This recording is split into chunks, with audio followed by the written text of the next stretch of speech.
Vrbo's Fees Quick Tour. Hi everyone, I'm here to assist you today without any delay. Let's jump right in. There are different fees in the Vrbo.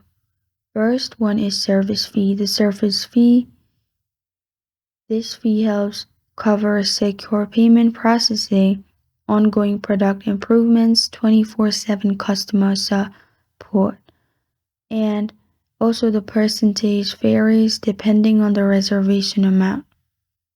And for taxes, it will be different according to your region. Those are the taxes fees. And for the service fee, host cannot waive or reduce the service fee. And for refundable fees, if you had paid earlier the deposit and you did not make any mistake, you did not damage the property, then you will get the refund. Those are the refundable fees. And this is Vrbo's Fees Quick Tour.